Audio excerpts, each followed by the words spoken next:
Yes, hello from the great northern wilderness. I bid you all good evening, good morning, good afternoon, wherever you may be across the nation, around the world. My name is Leah Prime, and this is the Invisible Night School. For those of you just joining us, the Invisible Night School is a small consortium of lay researchers and scholars pursuing the study and exploration of ufology, high strangeness, and the phenomenon. INS is not a monolith. We represent varied ideas, backgrounds, disciplines, and experiences, and seek to engage in good faith dialogue with other curious minds. Tonight, we'll be joined by Mick West, a man who needs no introduction for our audience. Mick is the creator of the websites Contrail Science and Metabunk, and he investigates and debunks pseudoscientific claims and conspiracy theories such as chemtrails and UFOs. He's a regular on UFO Twitter, where he shares technical breakdowns and prosaic explanations for documents, videos, and pictures that capture what are popularly perceived of as UFOs. So without any further delay, I'd like to welcome my evening's co-hosts, Campbell, Luis, Nick. How are you, gentlemen? Doing Very great. well. How about you? I'm just another day in paradise, man. Agreed. Can't get enough. We've been, I cannot get enough. We've been looking forward to this conversation for a while, right? We're all excited to have Mick here. This is a very exciting one. I am so looking forward to this, and also the comments and questions in the live chat. We'll be looking very carefully so people think about what you want us to talk about and try to get us to do it. Yeah, I see some of our friends and favorites here. We have Sparky. Sparky, really good to see you. The Earth. Oh, Fringe. Fringe Quest is here again. Delighted, Michael, to see you again. Yeah, and I'm like you guys. I put out a call on Twitter earlier asking for questions in my DMs and got a whole slew of extremely technical, arcane inquiries that I read and was like, okay, I'm sure this will make sense to Mick when I read them, but I'm reading them and thinking, I have no idea what's going on here. Nothing seemed overtly offensive, at least. So what do you say? Want to bring him on? Yeah. Let's bring him out. Yeah. Let's do it. All right. Mick, hi. Hello. It's great to have you here. I'm very glad to be here. Excellent. Should we start this off by just going off a couple of the kind of current topics right now? We just had the UAP report, which, I mean, wasn't much of anything. And we also have the Mosul orb photo, which is also not much of anything. Most recent. But we can touch on them a little bit before we dive into what Mick does, right? Sure. Now, a couple of you behind this. Yeah, go ahead. My headphones went out. Let me just. Sorry, I've got to switch to other headphones. Sure. 1 second. All right. Seamlessly. Okay. Somebody say something so I can tell it's still. Can you hear me? No, I can't hear you, but I will be able to hear you in 1 second about this. Technical difficulties. Obviously, almost somebody's trying to mess with me. All right. All right. Now I can hear you all. Excellent. Right. All right. So we're talking about the UAP report and the Mosul sphere. Which one do you want to go with first? Let's do the report. Yeah, chronologically. Yeah. The report. Well, I was very disappointed by the report. I was expecting more. Partly the reason I was expecting more is that before the report came out, there was this story in the New York Times by Julian Barnes, and there was another story on ABC News. It's not just Julian doing this. And both these stories talked to a source in the Pentagon, and the Pentagon source had said that, amongst other things, like that the gimbal video showed essentially a rotating camera artifact, and that the go fast showed something that wasn't going very fast. It was going like, I think they said 30 knots or something. And both of those things were things that, I'd kind of come up with, me and the guys on Metabunk had come up with over the years with our analyses of these videos. So I was kind of excited to see the report, and I was hoping that they would include some stuff like that in it. But as it turns out, there was nothing specific in the UAP report about any particular case at all. There was even less than in the first report, so I was a bit disappointed by that. Hey, Mick, sorry to interrupt, but can you yell into your mic? We're getting some reports that your audio is a little bit low. try. I'll boost the gain a little Speak bit. like an American.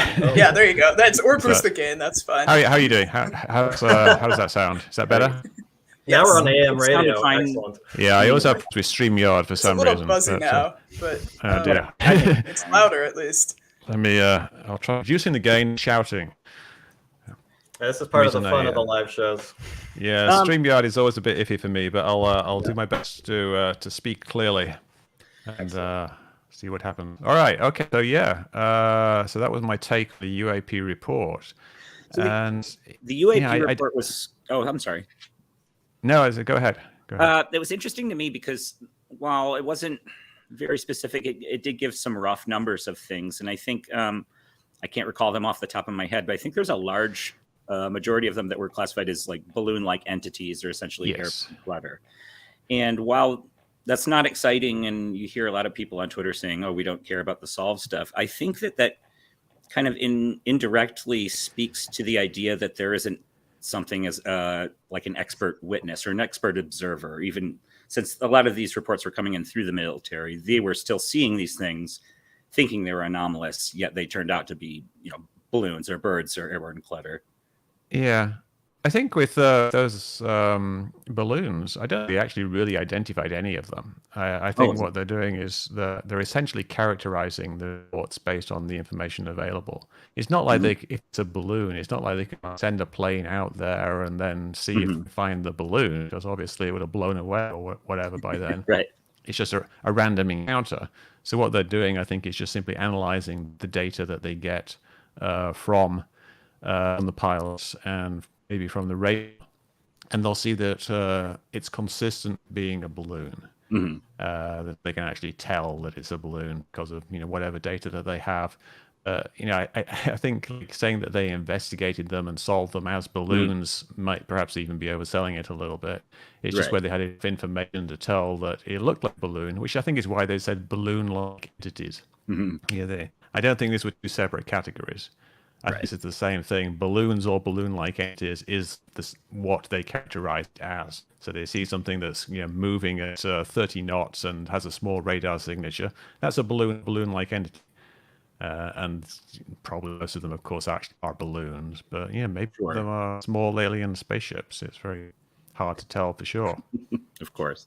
Well, and so in the first report, we had some interesting language around how some of them may appear to demonstrate exceptional features or whatever. Very obviously conditional language. And in this report, it seemed to me that they pulled back from that further, in line with sort of what you were saying, Mick, about how they seem to not put as much data in there as they could have. And I'm wondering if you have any thoughts about why wouldn't they have included more information and tried to sort of lay out how they're solving these things and encouraging people to sort of adopt that perspective of there are sufficient prosaic explanations for a lot, if not all, of these observations. Well, I think something that's very unclear with reports is what's the actual motivation behind the people who are writing it. And I think from what we see in the report, it's almost as if their only motivation is to kind of fulfill the letter of the law, like the actual requirements of the mandate that they had, the requirement that they had to do this report. I think they just want to say as little as possible, because their default position has always been that they're not going to release the results of any of their investigations that might compromise national security, which is pretty much everything by default. Because all of these things, if it's something that's happened in the last few years, which is the vast majority of these reports, if not most of the ones the new one, the 366 new ones, they're going to involve technology which is classified. The radar systems in the planes and the operational procedures of pilots that are current will be classified things, and they don't want to reveal that. And so their default position is simply to say as little as possible, which I think is why we didn't get any information about even the gimbal and the Go Fast videos, because those are relatively recent. So I think the reason there simply is just that they are not motivated to do it. They don't really care about UFO Twitter. They don't really care that much about the mainstream media either. They know there's going to be, stories in the Daily Mail about UFOs when the report comes out. And they knew, I think, that if they put more detail in it, there would be more sensational stories. Like if they gave a little bit of detail about something, it would just be more fuel for the story writers. And even if they put in a little bit of detail about things that they've solved, that would be just more stuff to write about. So it's almost like they're trying to kind of pour water on the fire, and they're not really trying to solve your UAP issue for the public. In private, I'm sure, they're trying to figure out what these things are. But their concern really isn't with telling the public what these things are. Do you think that in terms of the classified tech, what's the most important sort of category of that technology that they might be trying to keep close to their chest? Like, would it be propulsion systems or electronic warfare, or what do you think? I think probably two things. One would be the ELINT type stuff, the electronics intelligence sensor systems that can detect like electronic signatures from foreign craft or other craft and characterize them. Radar systems that can do more sophisticated things than simply tell that here's something over there. Things that can actually determine the shape of things and things like characterizing a craft by the radar return from the compressor blade back of the jet, things like that. Complicated technical things that you don't want people to know the exact parameters of. And then the other thing is that they don't want any adversary to know what we know about them. So if there is some kind of more advanced Chinese spy drone that's being launched from container ships like off Long Beach or wherever, is spying upon maneuvers, and we know about that, we don't want to tell the Chinese that we know about it unless there's some diplomatic reason for doing that. So we don't want them to know what our awareness of their technological advancement is. So I think we want to keep our technology secret. We want to keep our knowledge of the enemy's technology secret. Mm-hmm. Especially in the context of the current Ukraine war, I guess. Yeah, I'm not sure like how the Ukraine war specifically plays into it, but if there's going to be any escalation in that, you wouldn't want the Russians knowing exactly what type of things we can do, and we wouldn't, if there are things that we know about Russian technology, we wouldn't want them to know that they're doing that. Like if Russia has a sneaky drone or something that they might be using in the Ukraine, we wouldn't want them to know that we know that. So secrecy is in the best interest of the military. Maybe not it's maybe not in the best interest of the UFO community, but if you want to maintain your operational advantage, you don't want to tell everybody everything that you know, and it's just to not tell people anything. Just by default, you just don't tell them things. You see things come out sometimes. There will release a video about something that's being shot down or something. But, they have to weigh the pros and cons of that. But if there isn't a compelling reason, they release videos for propaganda purposes, essentially, like saying, this was a close encounter with a Chinese jet or something like that. That's a problem. And here's video of it. They'll show you that, but that goes through a process being cleared. But if there's no compelling reason to do that, they're not going to bother. Yep. Well, and if I could follow up on that, we know from declassified briefings in the intelligence community that the UFO community is considered a national security threat along the lines of white nationalists and other groups like that. So we know from a national security perspective that the government is seeking to discourage active consideration of these subjects for obvious social reasons and things like that. This is part of what got me interested in this originally as sort of like, a mainstream person with no interest in the paranormal or anything. Why were government people just starting to talk about this more and more? It confused me knowing that the declassified stuff was saying that the government should be discouraging this kind of thing. When Obama came out, it's like, why would he be encouraging people to look at that? Well, do you have any thoughts on that at all? Well, I think they're probably not classifying white nationalists and UFO as exactly the same type of threat. Yes. white nationalists are a threat because they might do terrorist acts and blow things up, or stir dissent and racial hatred and whatnot. UFO people are a national security threat because they study the US military very closely, and they do things like send drones up over Area 51 and spy on essentially what's going on in Area 51, which is a secure site. And we try to do things. Stuff I've done with analyzing, say, gimbal and go fast might give people some concern because you could learn so much about the technical capabilities of a system like that. But they probably would dissuade that type of thing from happening. Whereas, but they from the drone type thing, they'll try and stop people flying their drones over. They'll perhaps somebody's house and arrest him if he does something that steps over the line. Like a guy in, I believe, in Las Vegas or wherever it was, somewhere near Area 51. From my point of view, they're just not releasing videos because why would they release a video if I might be able to glean some technical secret from it? But I think on a broader point, like the original kind of Project Blue Book and everything like that was kind of set up as a debunking effort.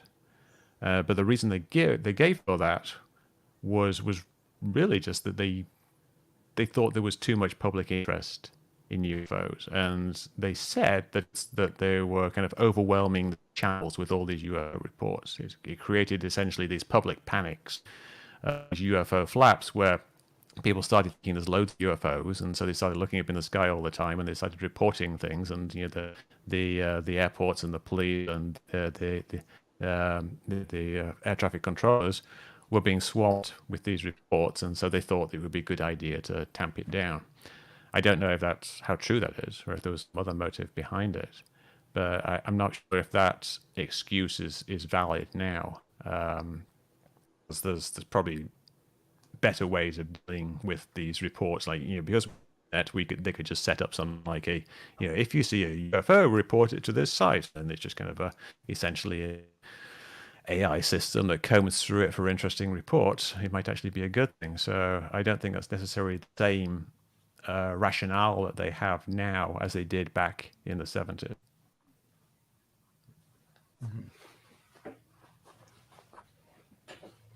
Well, excellent.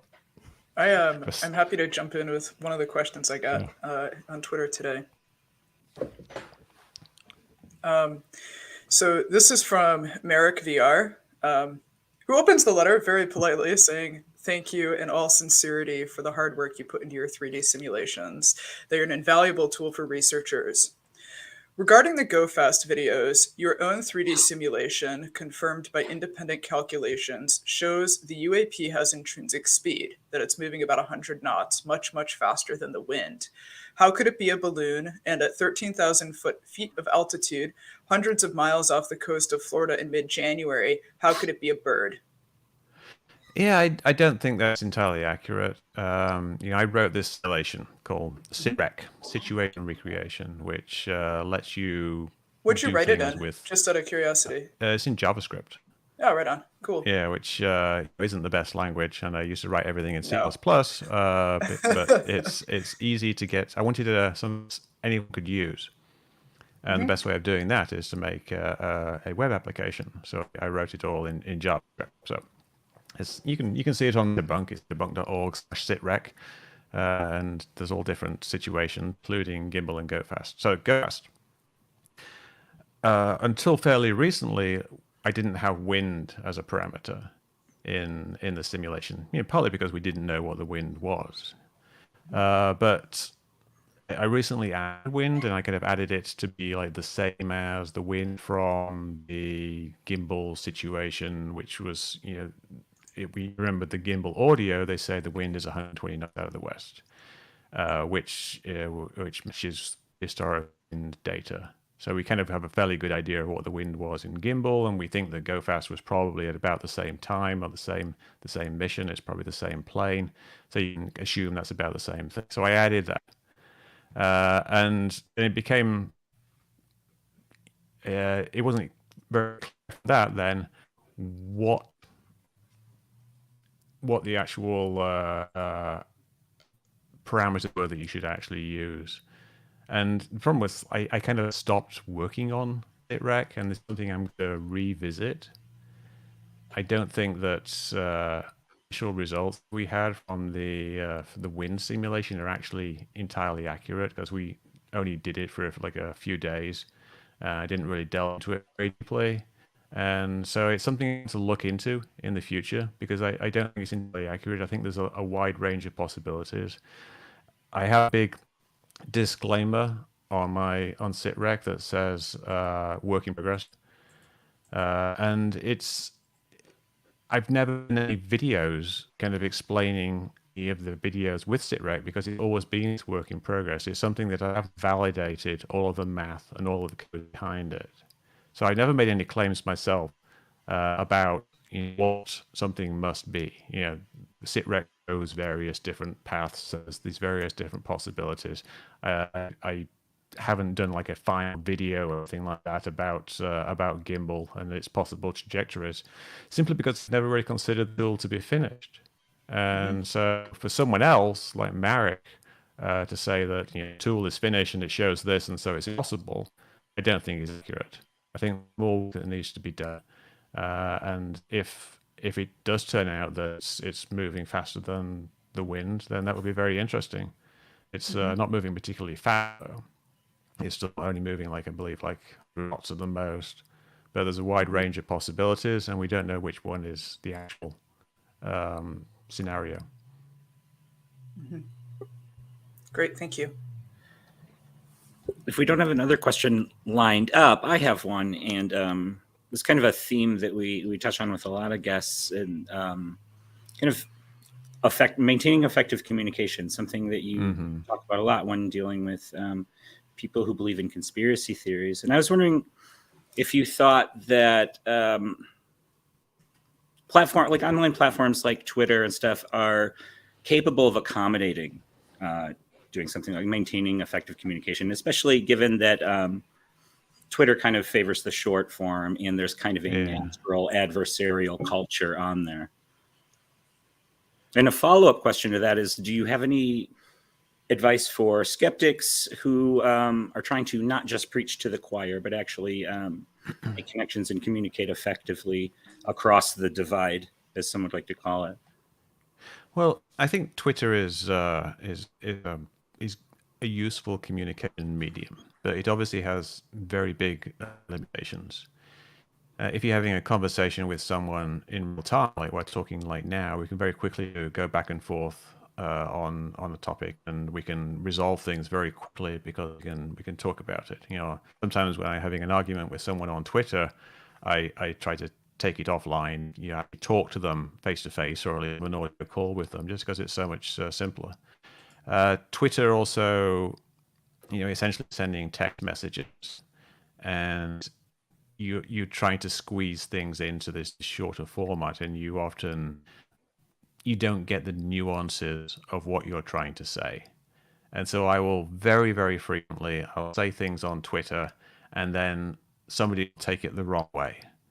They'll if I say, I think this particular UFO is a bird or something like that, and they say, oh, well, you think that like birds can go from like 2,000 feet to 50 feet in 0.78 seconds. Yeah. And I'm saying that all UFOs are birds, or it's very easy to kind of say the wrong thing, I guess. And so I've kind of started to try to say the right thing a little more, and I've kind of, I guess, evolved a bit. When you're just chatting, it's like your default position is that you're chatting to a friend, and when you're chatting to a friend, or people who have kind of shared beliefs and experiences, you assume that what you say will be understood. You have this kind of mental model of everything, and you're referring to that, and you assume that they have a mental model kind of matches that. Yeah. But on Twitter, their mental models can be vastly, vastly different to yours. They're so different. I say things on Twitter, and people take it to be like, whoa, completely different what I actually meant. And it's something that I've learned over time. You have to be very cautious about the way you phrase things, especially if it's a contentious and emotional subject like UFOs. So I started adding disclaimers all the time, and setting things like, this doesn't apply to everything, or then I add like, oh, but also might be aliens. And then I thought, well, maybe I shouldn't say that because now they're going to think I'm joking because I'm saying might be aliens. And then should I put human intelligence? And they say, why are you just into that one thing when it could be the 5 other things as well? At some point you're trying to strike a balance between efficiency of communication and effectiveness of communication. And I think, I haven't done that yet. I still mess up all the time. I'm still saying things on Twitter, and people get angry at me. I say things on TV. I was just TV the other day, and I after the report came out, I was on like the local Chicago TV station, and I said something like, if a pilot sees a rain prowler messing up their training range, then basically have to return to base and file a report. And that because I kind of remembered hearing that somewhere, but it turned out like they don't always have to return to base. It's just that they may have to return to base. But people are like, oh, Mick West, how dare you talk about Navy procedure as if you know what you're talking about? When I was just talking about something I remembered. But it's like you get one little slip up and people pounce on you. It's tricky. You seem to be policed a bit more than your average UFO Twitter user, though, to be fair. But yeah, you're right. Yeah, I tweet a lot, so I guess I'm going to make a lot more mistakes. Most people on Twitter don't even tweet. But then your question was what advice do you have for skeptics in terms of communication? Yeah, I wrote a book about communication, which I have a copy of, so Aping the Rabbit Hole. But it's about how to speak to conspiracy theorists. Similar things apply. And the key thing really is establishing effective communication. And I think too many people who are skeptics go in with essentially fact-checking philosophy and a mistake-finding philosophy. They want to go in there and they'll say, this person got something wrong. I'm going to find all the things that they got wrong and I'm going to point them all out. Or, that's wrong, so I'm just going to list reason why it's wrong. But, not really super effective. Most of the time, people who are believers in one thing or have a strong opinion about the way things are not going to be swayed by just aggressive fact-checking or even just fairly flat fact-checking. You've got to actually establish communication with them and to understand where they're coming from and get them to understand where you're coming from, and to be able to actually have a conversation to which you can these facts. So Twitter isn't always the best way of doing it, but you can do it on Twitter. It's better to do it on other platforms. It's really to do it somewhere you can talk long form. It's best to actually have real conversations with people. Thanks. Yeah.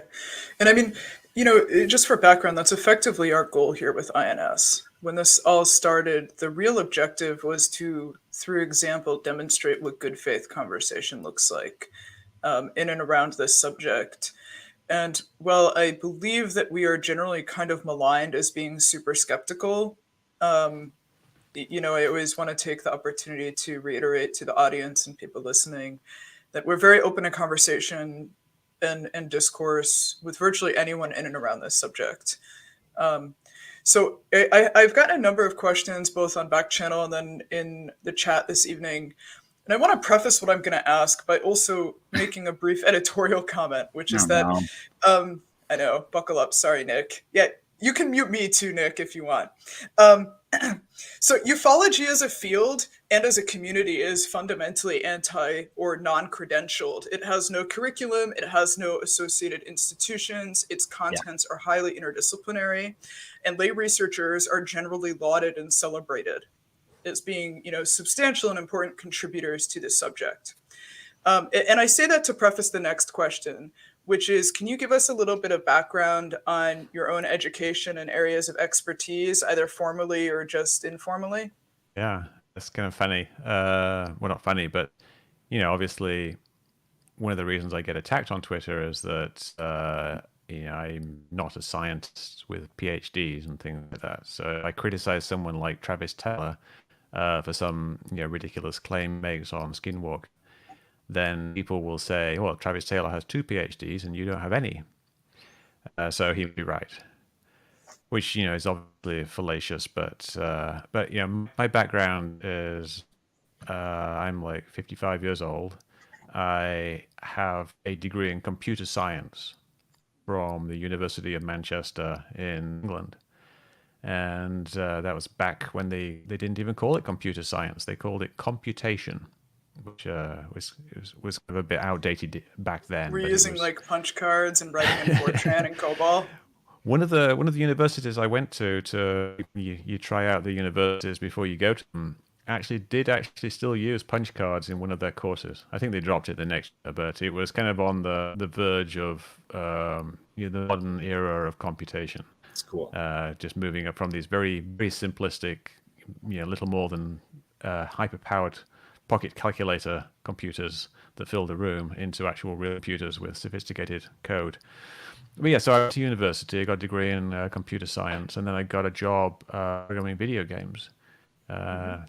Pretty much straight out of college, and did that for a few years in the UK, and then I moved to America, to California, got a job over here, mostly because they pay more money in California, and also it sounded like a lot of fun to come over to California from the UK, much to weather, and I had a good time over in California. Started a company called Soft, and we did a video game called Tony Hawk's Pro Skater. Oh yeah, I think I've heard of that.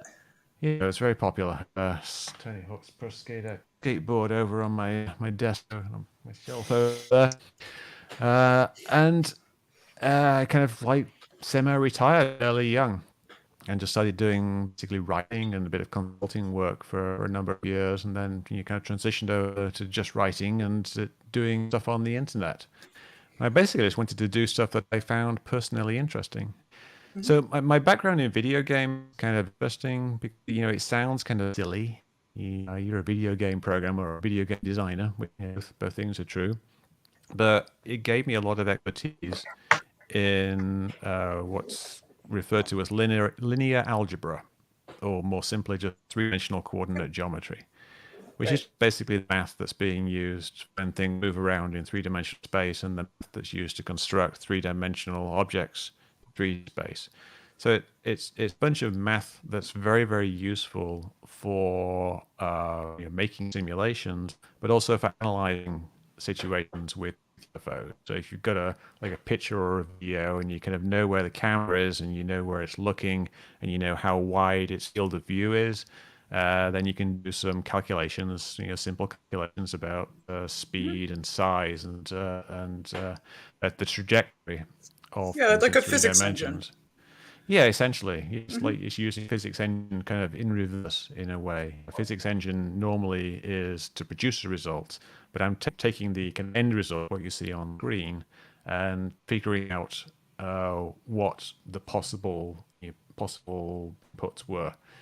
Because we've only got a two-dimensional thing when you've got a picture or a video, so you don't have all the information.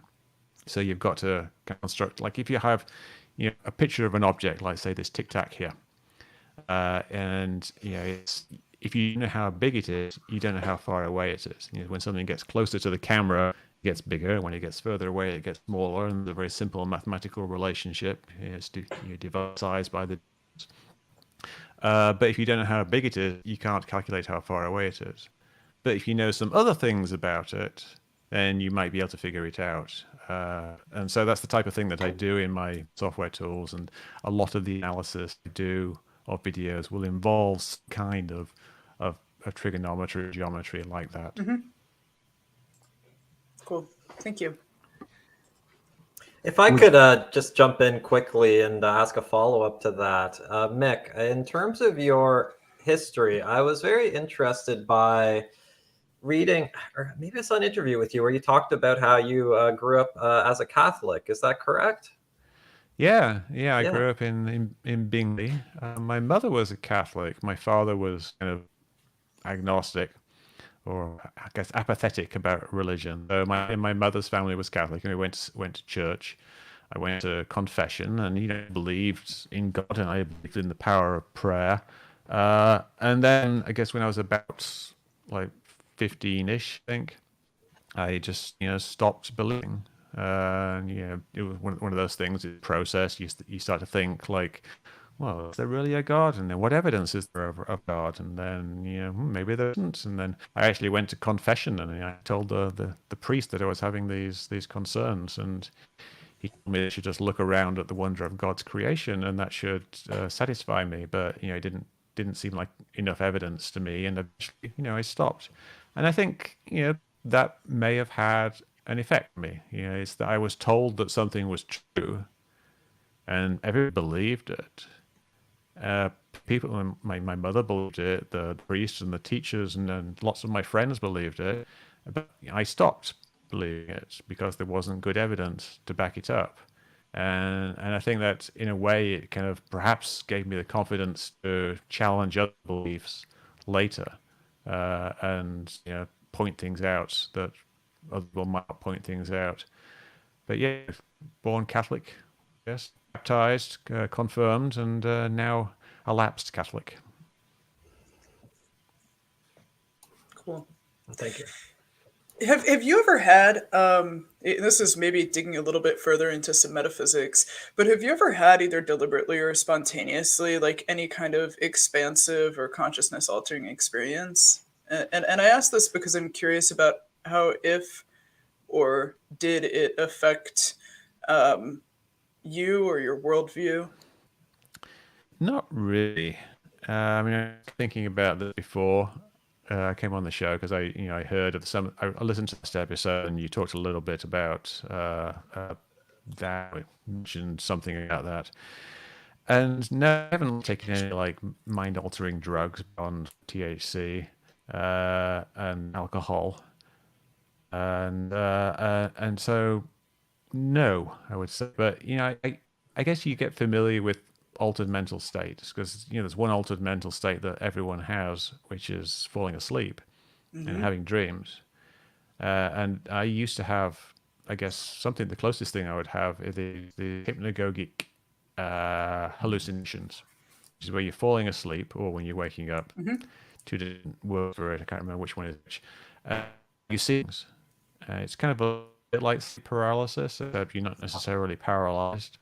So you wake up and you see something, or you're just dropping off to sleep, and all of a sudden you see a giant spider descending from the ceiling, which was the most common thing I saw. I will sometimes see monsters and things like that, but mostly it was giant spiders. It's very, very real. So I recognize that there are altered mental states that are quite possible for people to have, where reality changes, your perception of reality changes, and it seems just as real as actual reality, objective reality. But you know from later checking that there isn't actually any giant spiders in the room, so objectively there nothing was going on there. So I think that's kind of a useful perspective to have had experienced some kind of hallucination, at least knowing that other people could also have similar hallucinations. And again, I have to append a disclaimer to that. I'm not saying that all experiences that everybody's had is a hallucination. This is the type of thing that gets me into trouble on Twitter. Mention something like that, they say, well, you think everything is that. No, obviously this happens to some people. Some people have had experiences which were hallucinations. I think no one can disagree that has actually happened at least once or twice, amongst all these things. It doesn't mean they were all hallucinations, Of course. but some of them definitely were. Yeah, there's definitely this predilection to split, right? Like, people think that either everything is totally believable or everything is a hallucination.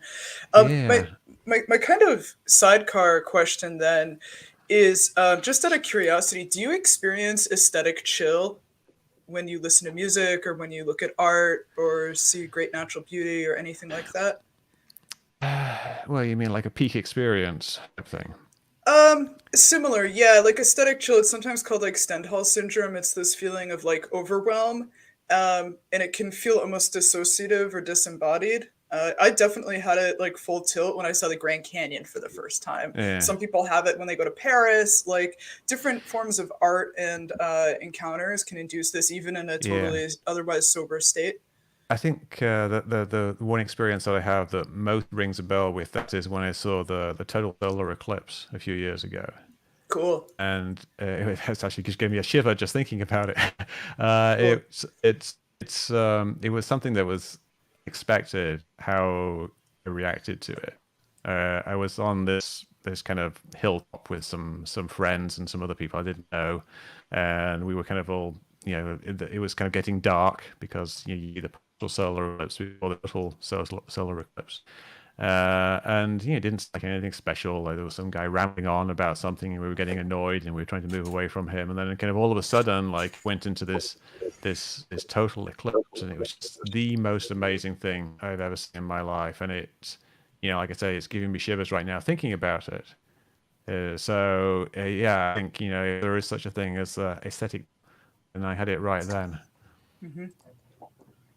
Yeah, does that psychological aspect interest you particularly, or is like your orientation is more like towards the physical, mathematical kind of orientation, because that's your background? Do you really think much about the psychological aspect? I do think about it quite a lot. The problem is it's difficult to get a hold of. It's difficult to do anything with it, and so I tend to stick more with the nuts bolts type things. But I often think about, I was just thinking today about black triangles. Black triangles are something that's quite commonly seen. People often describe what they saw as a black triangle, and just thinking because someone mentioned like microdosing and LSD and things like that at some point on something I was listening to. I was thinking, is there some possible neurological reason why people see black triangles? And that made me think that there are some theories about, what people see, and they take various types of drugs which give them these altered mental states. And one of the theories about what they see is that it's actually reflecting the structure of the brain. The brain has a certain shape inside it, and visual cortex has a certain arrangement. And when you take these drugs, it kind of blurs the boundaries between regions of the brain. So the visual cortex is kind of seeing the shape of the brain around it and the activity in the brain around it. And so these things that people see, these kind of like things like Mandelas and things like that, could be kind of like the symmetric blossoming of electrons, of neurons firing in the brain. And could it be that something like black triangle going across your field of vision is something similar? Could it be something that's induced by an altered mental state, perhaps chemically induced, like perhaps naturally altered, that's creating this common hallucination between people? You've got things like Jungian archetypes and the shared collective consciousness, but we also have a shared biology and we have a shared neurology. So have a shared kind of reaction to visual illusions, but we may also have shared hallucinations that are the result of altered mental states for things like stress, or even like dehydration, or even just occasional vertigo or what like that, transient I think ischemic attacks, like when you have a minor micro stroke in the brain, something that causes a shared type of visualization of the UFO. But what can I do with that? It's just a theory. I can't test it. So I tend to stay with the nuts and bolts. Let me jump in now, since there are some, truth seekers in the chat who are complaining about our skeptical perspective. I will just, in this moment, take this opportunity to, again, make sure that I am never qualified for public office. With the black triangles, we have a number of people I've spoken to over the last couple of years, skeptical people who swear that they've seen these things. So there seems to be something happening with that along the lines, we don't know exactly what the cause is. Something I'd love to lean into for a second and hear your perspective, Mick, is that we have this declassified report from 2000 in the UK. The Guardian reported extensively on it. It was declassified in 2006 after newly done Freedom of Information laws. It's a genuine report. We see that the DI-55 briefed the top Ministry of Defense leadership that UFOs with the classic eyewitness features are real phenomena that are some kind of atmospheric plasma. And it goes into detail about how these ball lightning-like phenomena can electromagnetically couple to one another in the atmosphere in geometric shapes because of the nature of plasma crystallization. It forms geometric shapes. And then it forms a light scattering effect, or produces a light scattering effect between the coupled ball lightnings. And this is apparently what, according to the Guardian and BBC, top UK leadership was briefed on. When you hear something like that, and there are so many skeptics that I've spoken to who say they've seen this kind of thing, and then there's these internal reports making these interesting claims. And then in the most recent declassified memos from the UAP study group in NASA, the lead director is citing something called skirmions, which are ball lightning-like phenomena that form geometric shapes, including triangles in the lab. So, and we know that plasma is scaling so that it, on the tiny scale, is the same on a big scale. What do you think? Is there anything there where we can think about that being a possibility, or is that just causing problems for the conversation? No, I think it's something I would certainly wouldn't want to rule it out. You talked about how there's a new form of plasma weather phenomena called Steve that's just been described. It's kind of a ridiculous name, but that's where it is. But we have sprites and the other ones. So we're discovering new things. There was a new thing called a crown flash. If you've seen that, it's on the top of a storm cloud. You get this kind of little arc light, and it like goes from one side to the other. Looked really amazing. Wasn't captured on video before, I think, like 2011. And it's not like it's just newly invented. It's always been there. It's just that no one's really noticed it. No one's actually captured it on video. So it's entirely possible that there are atmospheric phenomena that we just simply haven't captured because they're relatively rare. When they investigated Foo Fighters, and as I'm sure one of the things they theorized about Foo Fighters was that they were very, very rare atmospheric phenomena that were only being seen because there was a huge amount of air traffic where there normally wouldn't be any. There didn't used to be this big conduit of air traffic at 20,000 to 30,000 feet between England and Europe until the 1940s, and all of a sudden were sometimes like many thousands of flights per day with these pilots, and the theory was that it's something that's always been there, but we just never noticed it before. But then we've had lots of flights since, and people aren't really noticing it, even though we're not in wartime anymore. Now we actually have lots of regular flights at those altitudes, and no one's really seeing it. So that answer didn't really pan out, but it's something that was very seriously considered, and it might still have a bit of truth to it. I don't know how well it explains the sightings that we've been seeing. Black triangles. You could perhaps imagine if there's 3 plasma balls and they're kind of somehow held in a geometric structure, then yeah. But plasma is generally by its nature fairly luminous, and you kind of wouldn't really expect to see like 3 balls that don't have anything between them. I guess you could have some thin filaments around the edges or something like that. But I guess my answer is that I wouldn't rule it out, but I would like to see better evidence. And that's kind of like my answer for a lot of things, with even like the non-human intelligence hypothesis, or even like transdimensional trips. I'm not going to rule it out, but I put it somewhere on a list of hypotheses, generally not very high, because there are far more plausible answers that are higher up. But plasma, to explain some UFOs, I think is going to be higher up the list than transdimensional trips. Terribly reasonable. Yeah. What about the Nimitz encounters? Have you sort of thought about like a chronology of events that you favor? Because you might have read up Parabunk's work on that, but do you have a sort of specific chronology that you would sort of hazard? Yeah, I guess so. I mean, like, maybe we know the chronology. So what you're saying is like, well, how do I explain each stage of that? Each of those events. I think first of all, there's a lot of not a lot, but there's a degree of uncertainty and a degree of conflict between the accounts.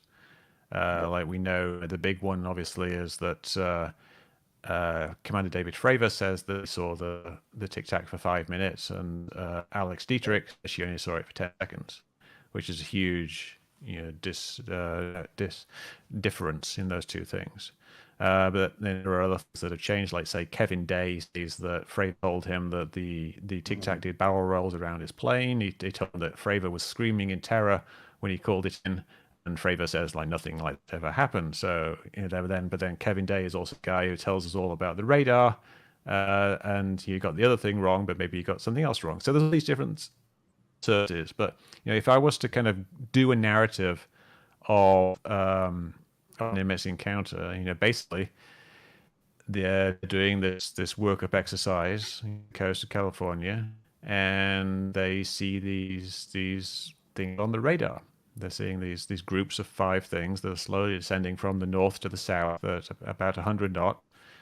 This is something that went on for several days, and I think that it's agreed upon by more than one person. So we're fairly sure that actually happened.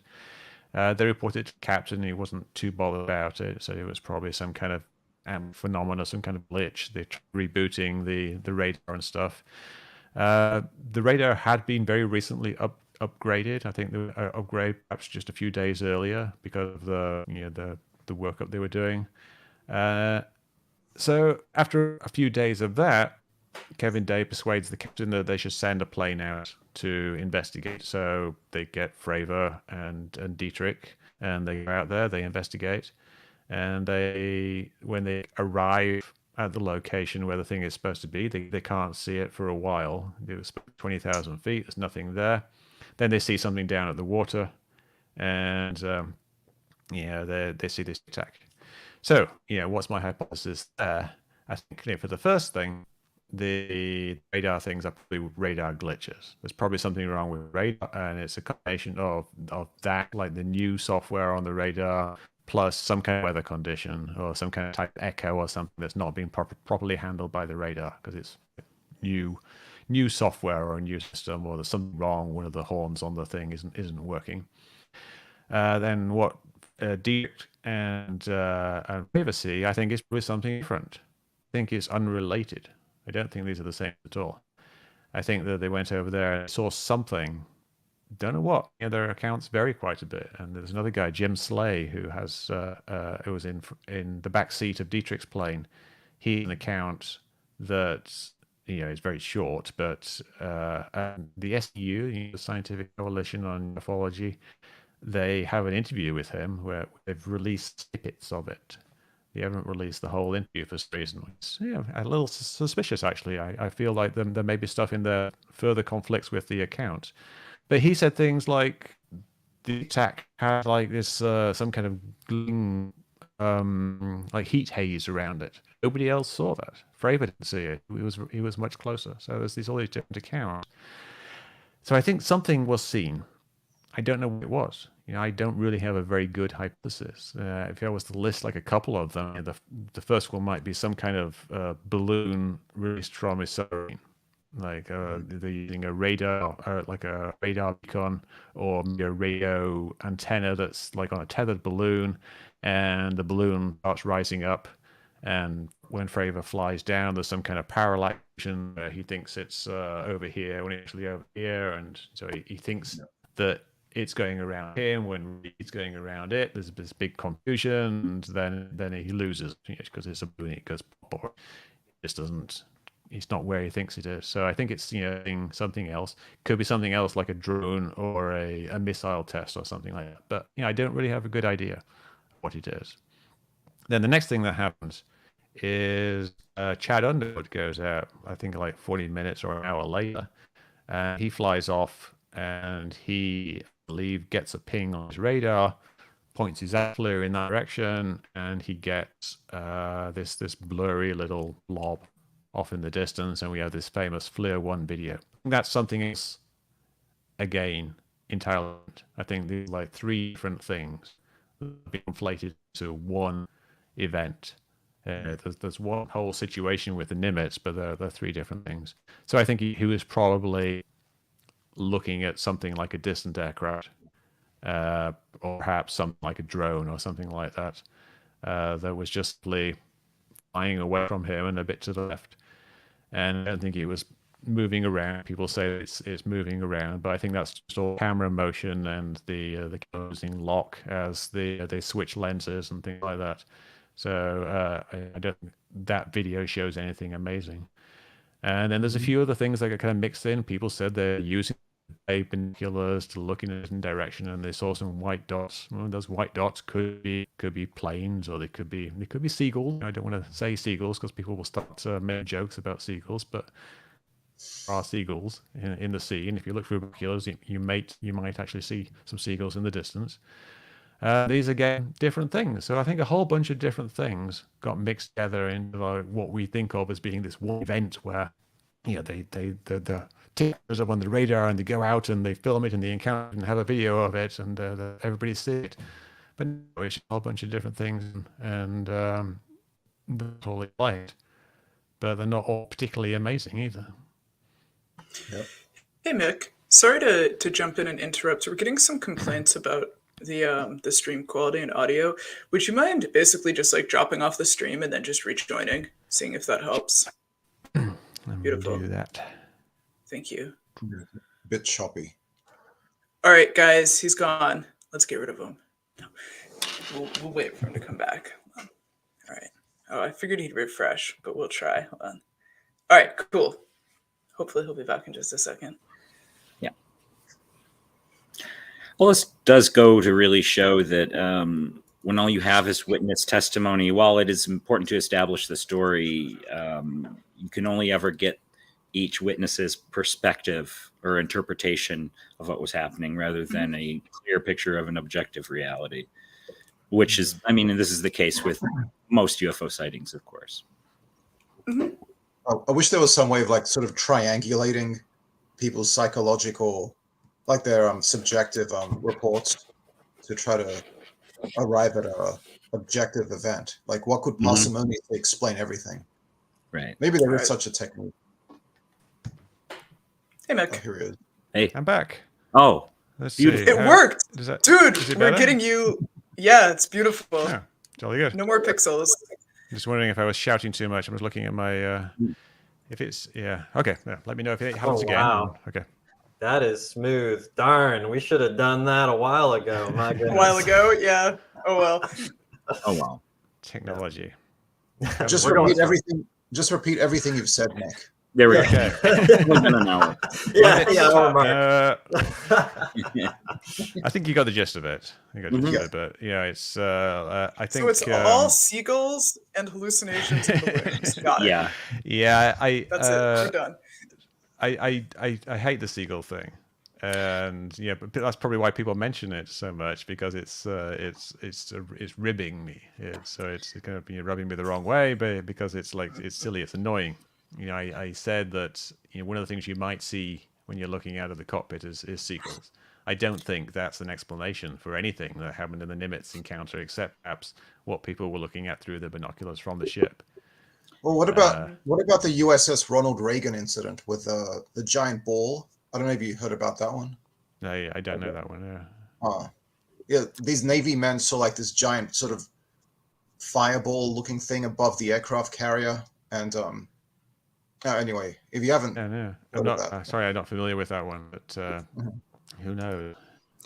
Someone in the chat just said seagulls are to Mick West as swamp gas was to Hynek, and I always bring this up It is a very similar situation. It is. The whole swamp gas thing came about in 1966 when Hynek was investigating Dexter, Michigan, and Hillsdale during that 66 Michigan flap, when he proposed marsh gas igniting might account for some of the peripheral sightings.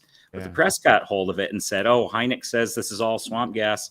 All these sightings in Michigan are swamp gas," and that's eventually got the ball rolling to the Condon report. But it's the same thing. The press is well. I would recommend there that people look at that press conference where he talks about that.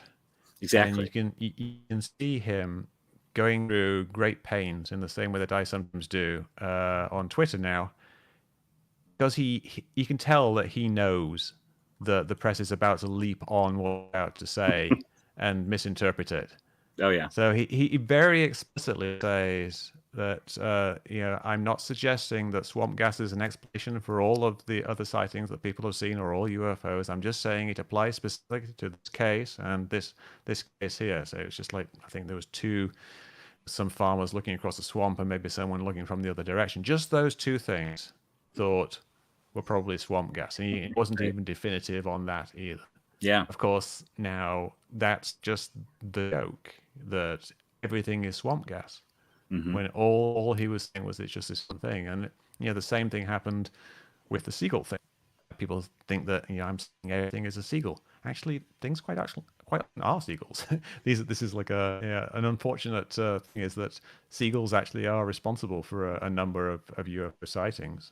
I have a few I debunk classic examples where there's some videos of UFOs and you demonstrate they're actually seagulls, but not the Nimitz, not the gimbal, not Go Fast. The green pyramids were not seagulls.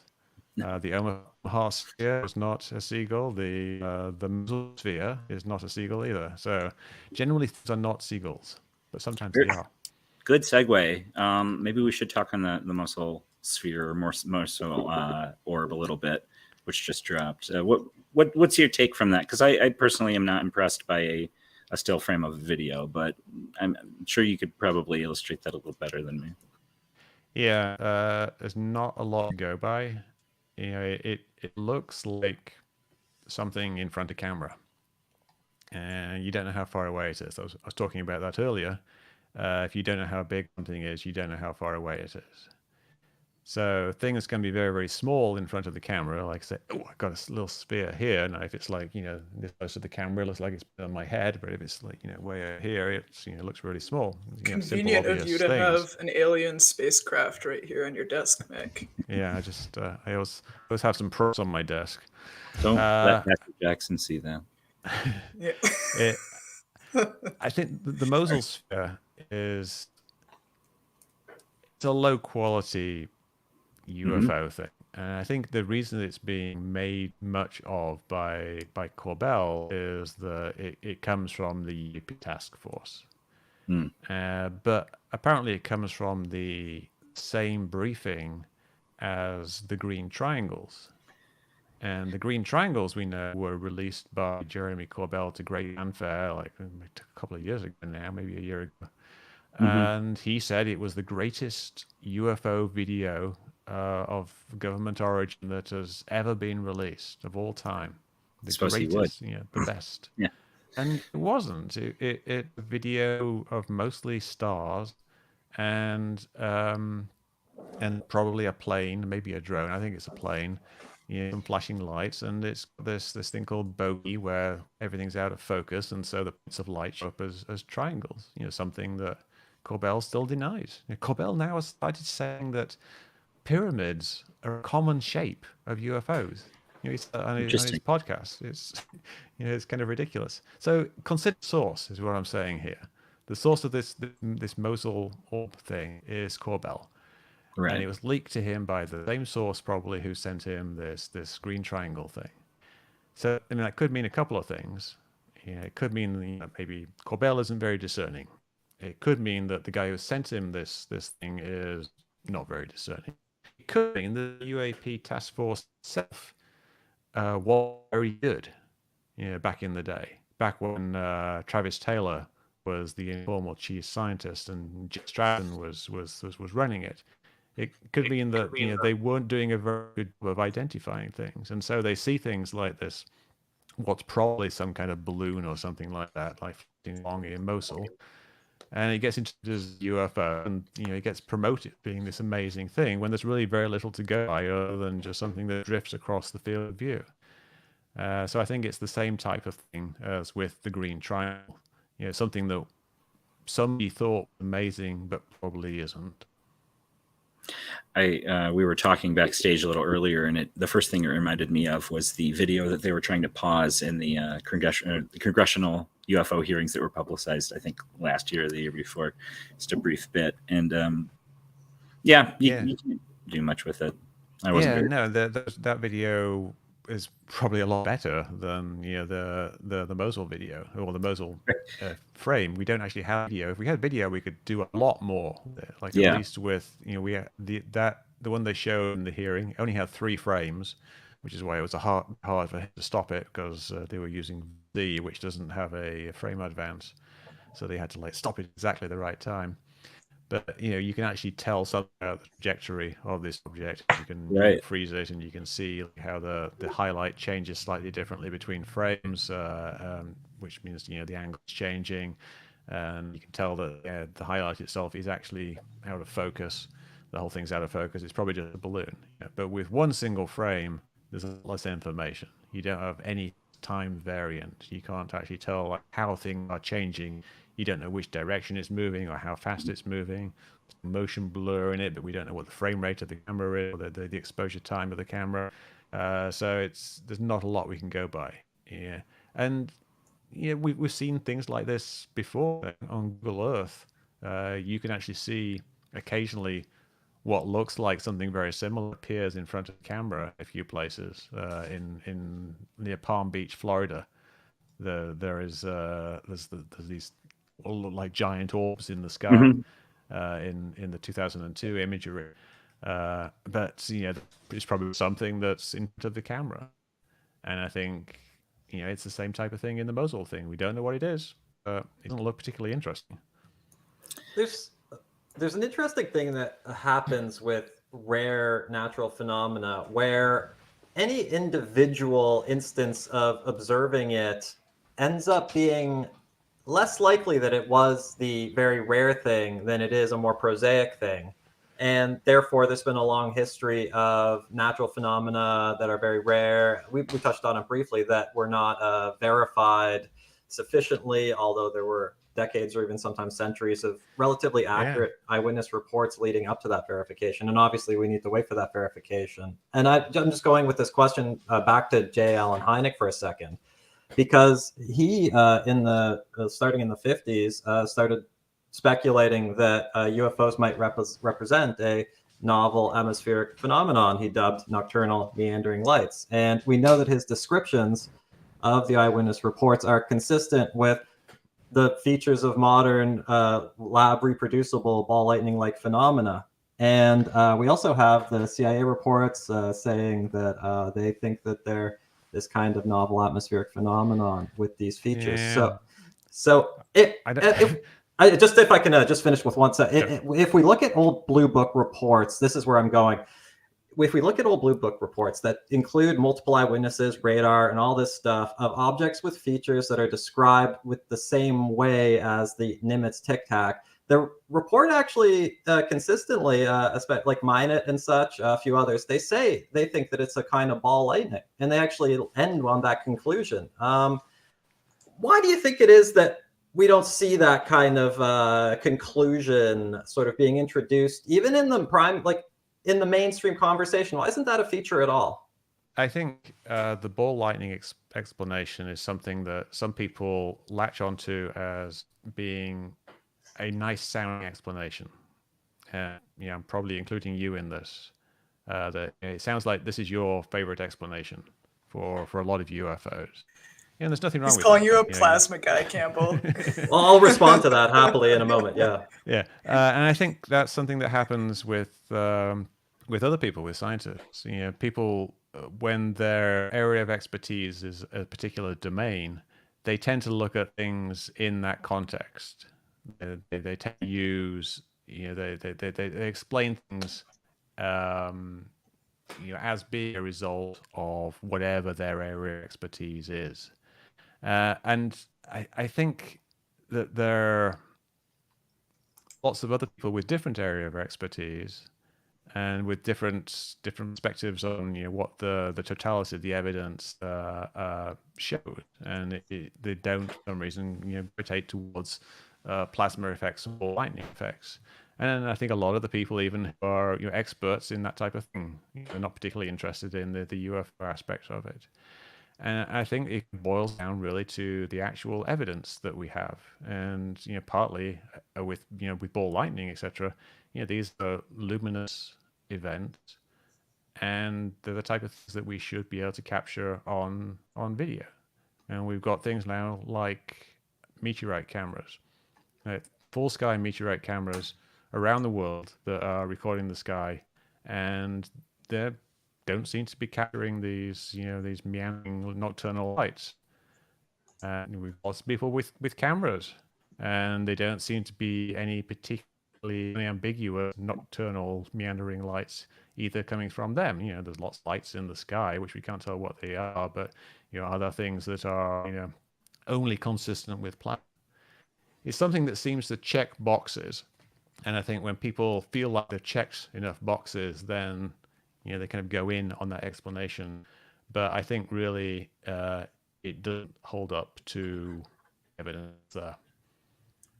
Well, that's okay. So let me just respond briefly. You suggested that I like the ball lightning explanation, and I would love to just explain to you that I am a lifelong atheist, materialist. I have no interest in atmospheric phenomena whatsoever. I have never had any interest in any paranormal subject whatsoever. I was curious about why government members of the American government started talking about UFOs. That's why I looked into this. And so when I looked at well-researched, declassified internal government reports that were produced to brief top leadership, we see at the CIA, US Air Force, and the UK Ministry of Defense that these sincerely produced reports internally, all independently brief top leadership that they think that UFOs with the features of traditional eyewitness reports are a novel kind of ball lightning producing these effects in the sky. That was surprising to me. I don't want that to be true. I don't care if UFOs are real, and if they are real, I don't care what they are. The reason I got into this actually is because when I went on Metabunk and posted dozens of peer-reviewed prestigious physics papers describing phenomena with the exact same features as traditional eyewitness reports, you personally blocked that from being posted on Metabunk. And I was so curious and shocked as a skeptic that this subject side of it wasn't being discussed, that's what drove me into it, is to understand what's happening. And so I just want you to understand that that's where I'm coming from. I truly don't care about ball lightning, and I don't like it. I have no interest in it outside of this psychological component of this subject. Yeah, I mean, I didn't mean that you liked it as you aesthetically or anything like that. I meant that you think that it's a highly plausible explanation is significant. That I don't know. Also mentioned that. I'm not a scientist. I'm not. I'm not a government agent. So if I just report that dozens of peer-reviewed papers, this is something I find so interesting. When I say that to a lot of skeptics, they say yes, but when I first heard that there were dozens of peer-reviewed prestigious physics papers describing objects with the same features as traditional eyewitness reports of UFOs, I got curious and I read them because I thought that was wild. And that's the thing that I find so neat about the skeptic community, is that they are like, yes, but, and I think there's something there that we should really lean into.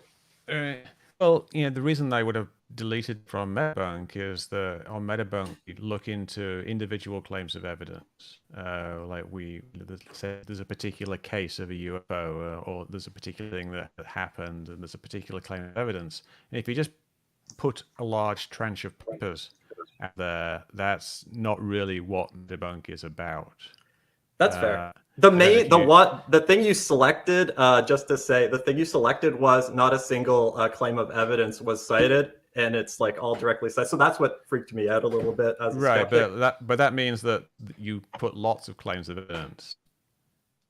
what we want is one claim of evidence, and then we can examine that claim of evidence.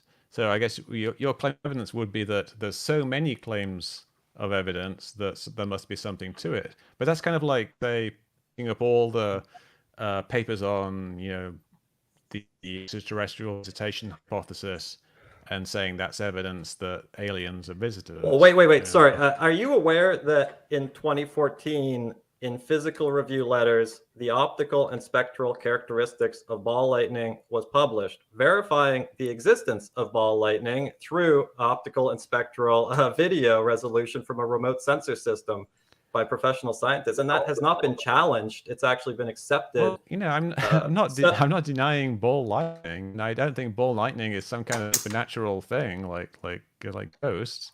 I think ball lightning is a highly plausible scientific phenomenon. I thought that there actually was evidence that it exists, but I don't know that there's good evidence that it explains loads and loads of UFO cases. What's the frequency of ball lightning? How often do people see it? Why don't we see it on all these cameras? It's it's like you've been convinced by the weight of the evidence and by specific claims of evidence, but I guess it's, for some reason, it didn't seem particularly compelling to me when you made your post. But I don't know, maybe we can do this offline and try again. No, that's fine. I don't honestly personally care at this point. It's more like of sounds like you care to me. Well, I care about the direction of the conversation broadly, and I care about the underlying psychology involved for all of us, myself included. I don't care about the UFO subject itself, genuinely. I don't know about that. Why are you here then? Come on. Why specifically you on a UFO podcast if you don't care about UFOs? It's just a generalist. It's because I am such a charismatic and engaging host that that's Campbell, true, Nick, but, and Lewis is that enough? can't Is help that really themselves. I mean, you'd be amazed how far I can get, Mick. I'm going to break off... Oh, sure. Can I just Go for it. just say something else there? I mean, I appreciate your point that there are things in history where things have been observed and scientists have rejected them. This has happened a lot, and one of the more recent ones is meteorites, rocks falling from the sky, and they were something that people basically said didn't exist. And that all these tailed rocks falling from the sky was like folk legends or hoaxes, and then eventually we figured out that it was a real thing. So I mean, I take the point that perhaps there's a new physical phenomena that we haven't discovered, and perhaps we're not paying enough attention to it because it seems outrageous. But I just can't really say much more than that. It hasn't really passed my radar into the interesting yet. But I do understand what you're saying. Yeah, and not every weird thing that someone sees is the next meteorite either. We have to keep that in mind. I know a lot of believers like to bring up meteorites in that fashion. Yeah, and they also like to bring up like the 3 stages of scientific revolution type thing, which is first they laugh at you, then they fight you, and then you win. Sure. But then the first they laugh at you applies to all the things that are complete bullshit as well. Sure. Yeah. So just because people are laughing at you doesn't mean you're right. Well, yeah, Campbell, you and I have seen a couple of allusions to ball lightning and their supposed effects in official government documentation, where they are kind of implying certain characteristics of ball lightning that aren't known to be true or replicable in any way. I mean, these were old; these were in the 50s, but so yeah, I mean, it's out there. It's an interesting idea. That case I've been working on, I think it does, like Mick was saying, check boxes. So I do like it, as opposed to like any situation or any theory that I'm not coming up with. But it's something I think that was interesting. Until I talked to Campbell, I didn't even know that ball lightning had been captured on film and confirmed until 2014, was it? That's right.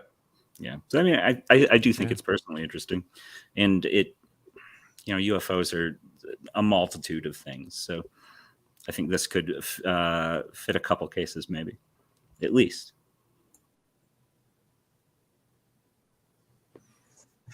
Do we have any more Can I ask chat you a question questions? now? Oh, fine. I have a Leah question, Nick. Yeah, so this is, I'm not going to be asking the technical questions. I'm much more concerned, I think, with the more subjective questions this evening. So one of the issues I consider when engaging in this subject of ufology, conspiracy theory, I mean, shit, I'm writing a book about Art Bell and Coast to Coast and its impact on kind of culture and media right now. It is basically how these conversations and engagement with this subject contribute to what's effectively an epistemological crisis, like this unwinding of consensus reality, and how it's affecting and polarizing not only our culture, but our politics and our sense of shared experience. So, Mick, I'm very curious what your advice would be for how to engage with the subject in a good faith manner while also being mindful about its contribution to just like the greater cultural tenor and polarization. I don't personally think that there's a great risk of cultural upheaval talking about it if it's not real. I think, if aliens arrive or that we discover even there's alien life on another planet, that could be a major disruptive thing in society because it changes our perception of the universe.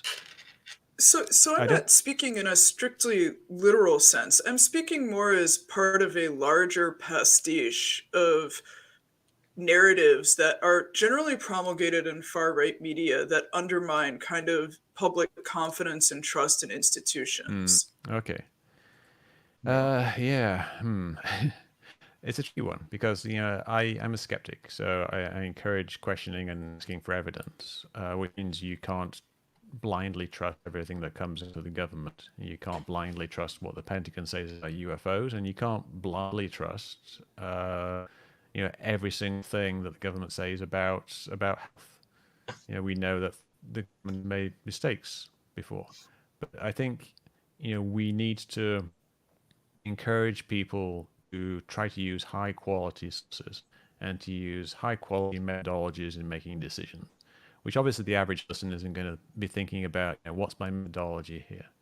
But I think there is a kind of getting around that, ways of encouraging people to check their sources that don't necessarily mean that everybody has to read academic papers. Then there needs to be better education in schools.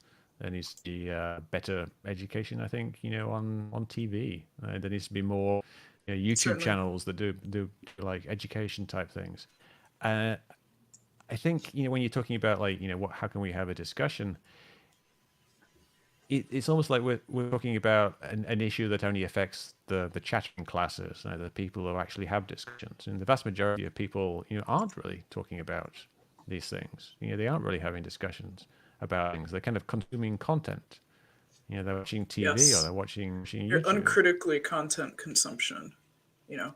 So, if people are having a conversation, that's a great start. But if they're simply consuming and parroting, that's something else. And so that's kind of where we need to look if we want to look at, how harm to society is being done and what the step that we can take to improve that.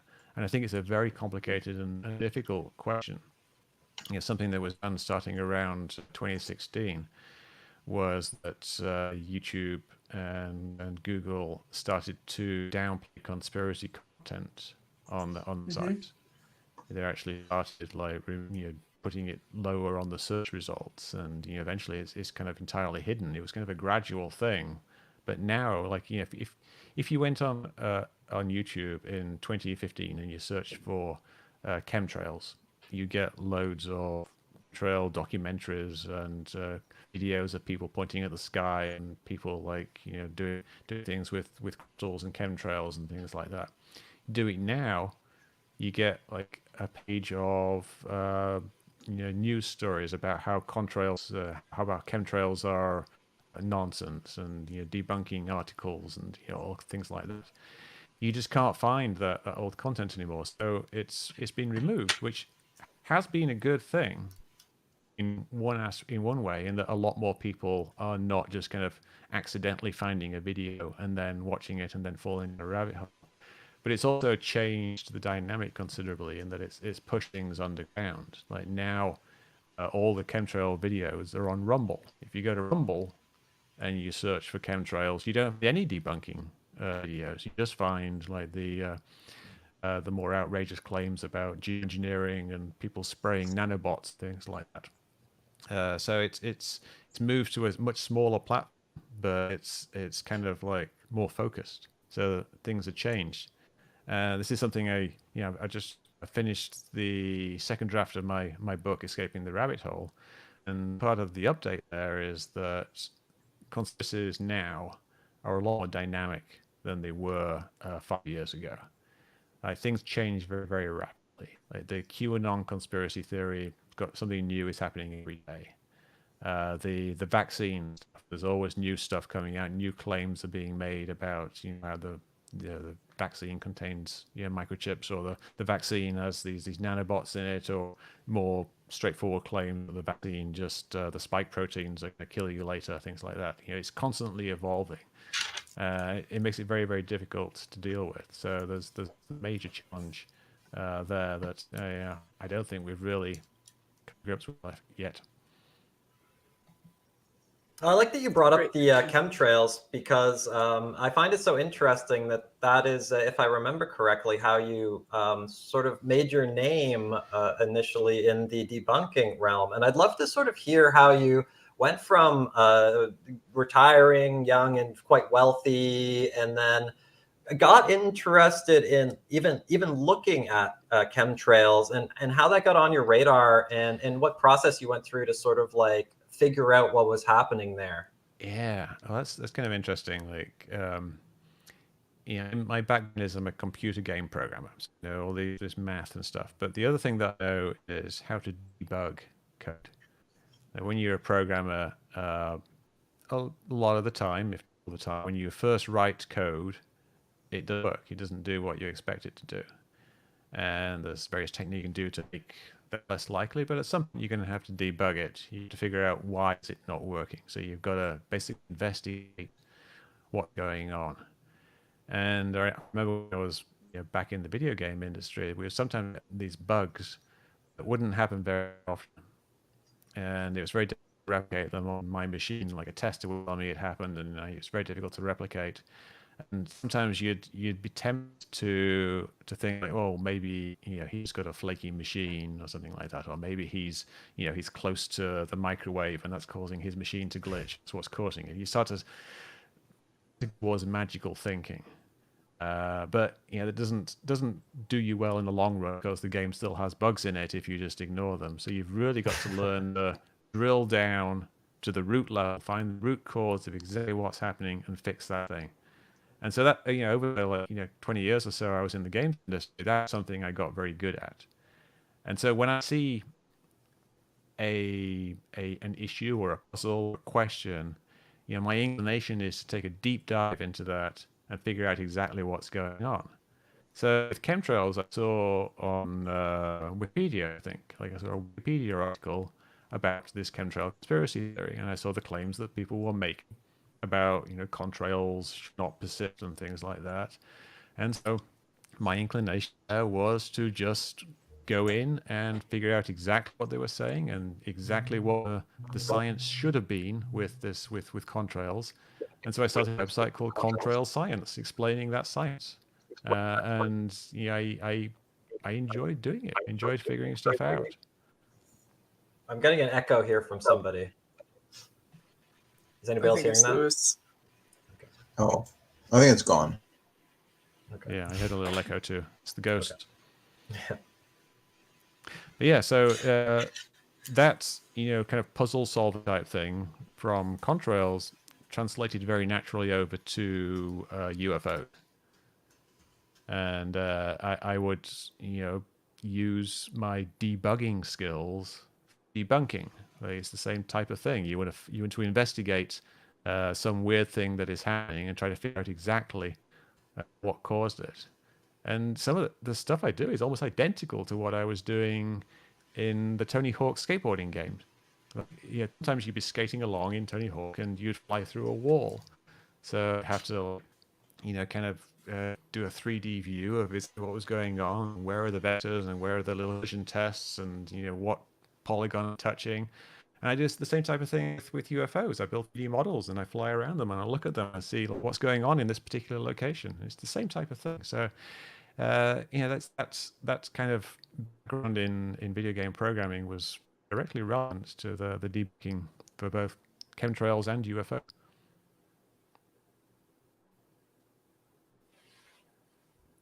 Excellent.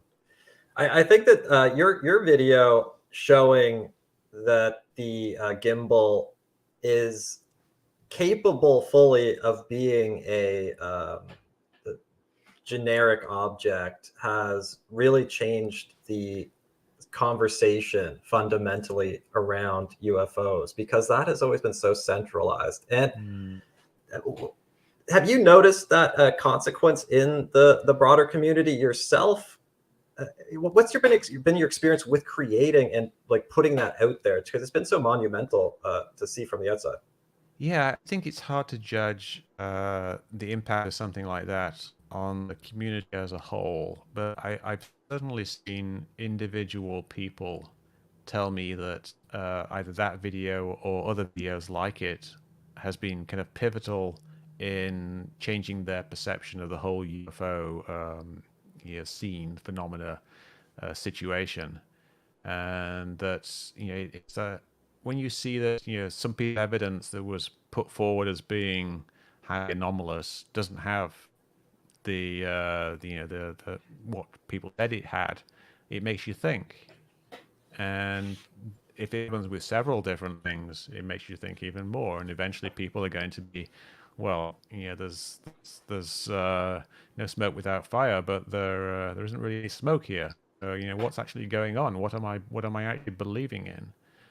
These classic cases, if they all fall away, you're not left with much more than the old kind of verbal accounts and the very old photo and videos, which weren't very convincing to start off with. Supposedly we were in a new age of ufology when we start getting these videos from the Navy. But if the videos from the Navy really weren't amazing, then have things really changed? Other than the fact that now we're talking about it a lot more, has the actual evidentiary base for the situation actually changed? I've had a lot of people tell me that's what happened, and perhaps it has had a broader impact. I mean, there's some people you've seen in the community who've changed their position on UFOs. I mean, perhaps partly from my stuff, but from other things as well. Like Stephen Greenstreet used to be a big UFO guy, very pro Lou Elizondo, and now he's not really a big UFO guy and is anti Lou Elizondo. Luis Jimenez from the ECR, and Dan Rather, and people, not Dan Rather, Rather Tweeting. There are a bunch of reasonably high-profile people. I've spoken to people offline who have contacted me, and they said, "Yeah, I was like, real hardcore into this, and I was a big supporter of the Invisible College people, Zondo and Valet and people like that."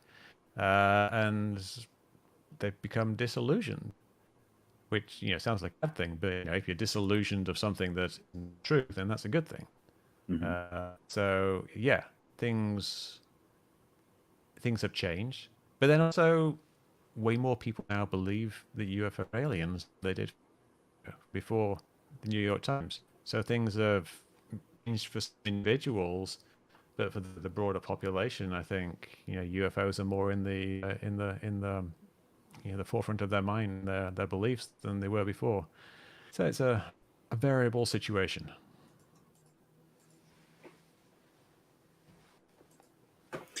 Hey, Mick, have you been shaped by any particular thinkers or books or experiences or anything like that? Are there any sort of like theoretical frameworks that inform your approach to things? Well, when I was young, I read Richard Dawkins' books on not the religion books, the Eastern books. blind watchmaker and this Yep. gene, which were very interesting to me. Very, it really tells you how evolution works and how it can work, and how gradual evolution can lead to complex situations. And it gave me some like very simple, basic concepts that I think about to this day. Like there's one called end space. I'm not sure if that's what he called it exactly, but it's basically like we have normal three-dimensional space, and that we have three ways you can go, and you can arrange things say by height, weight, and color, like three axes. Then you can add like another axis in the fourth dimension, which is like number of legs, or something else, which is like bone density, and like you add loads and loads and loads of different dimensions, and you get this complicated space, a multi-dimensional space.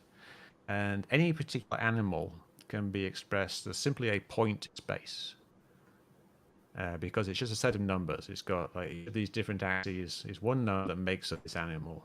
It could even be like each axis position on the genetic code and something like that. But you can define it as a point in space, and then another animal is a different point in space. And between those two animals, you'd actually just draw a straight line. And between those two things, there would be the smooth continuum of intermediate forms that are these different animals. And maybe sounds like kind of obvious, but when I first heard that, it kind of blew my mind, and it just made me think about the set of possible solutions to different problems and situations is this multi-dimensional thing. You can define a set of possible things, and it's got these different axes, and then there's points in it, and then you can move between these points, and it gives you an interesting way of thinking about certain types of problems. And I also read a bunch of Richard Feynman. Richard Feynman? Oh yeah, the physicist. yeah, Richard Feynman. Surely you're Yeah. joking. Yeah, he was great. Yeah, yes. Surely I'm joking, Mr. Feynman. Yeah, that's I think something one of the teachers said to him once. But he, he's not very PC by modern standards, but he's very good at understanding the world and very good at solving problems, and he's very good at communicating. He's got a famous series of lectures on physics, which Oh yeah, which are his very physics good. lectures are amazing. Yeah. For anyone interested in physics, totally worth listening to. And there's a classic clip of him, which I always think about, where he's explaining, where he's not explaining, is he asked by the interviewer how to explain magnets. Yeah, magnets, how do they work? And Feynman saying, well, what do you mean they work? And then the interviewer's like, starts, well, why are they pulling each other together? And Feynman says, well, because they're attracted to each other, because there's a force that pulls one to another. And then it's, but why is there force? And Feynman goes on this long spiel about, like, suppose you see an old lady fall over, and you ask, like, why did she fall over? And why did she break her hip? Because she slipped on the ice. Why did she slip on the ice? Because low friction on the ice. Why is there low friction? It's because of the interaction of the molecules. And why does that cause low friction? And how do you explain the weak atomic force? And you go down to it, it gets down to something that eventually you can't explain. There's always going to be kind of a substrate to any explanation that you have to say you don't know. So in a way, Feynman doesn't know exactly why magnets work. He knows that subatomic particles work in a certain way, and he knows that forces interact in a certain way, and he can describe an explanation in those terms, but he doesn't know what's beneath that. He doesn't know why these fundamental forces of the universe do what they do. And then that, to me, was like a foundational point in my kind of education, is that when you're figuring something out and explaining it to people, you can only communicate, first of all, you can only communicate at their level so that they can understand it. And then there's also limits to what you can actually communicate, because there are limits to what you understand. And below that, there's going to be limits that get past, because no one understands exactly how the universe works. Right. We have a great question from Steve Long as well, which is semi-related to this inquiry. He's asking what works or recommendations you have that you feel are important for anyone beginning to assess new information zones. So specifically UFOs. Where does someone who's interested in the subject, where do you recommend they begin? It's kind of a tricky question. I mean, I got into UFOs. Metabunk.com.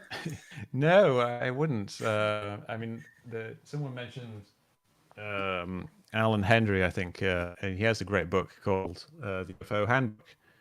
And oh my God, I haven't seen that book in forever. I have that book. It's an older book. It's an older book. Yeah. It's like from the 70s, I believe, or the 80s. But yes, it's a great book, and I don't think it's probably not the best book. There's probably better books, but I haven't really read that many books. But I would start with a book like this. Yeah, if you can't find a book like this, then ask someone else who's a fan of UFOs, who's read books. Like, what's a good book that gives a reasonable explanation of where we're at with UFOs? I think somebody mentioned the book "They Are Already Here."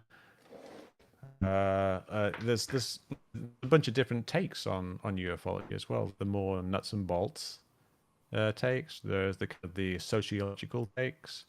There's the kind of like the spiritual takes, and I guess then there's the ones that are more on believing. There's lots of books that are written from a basis of belief. If you're a skeptic, like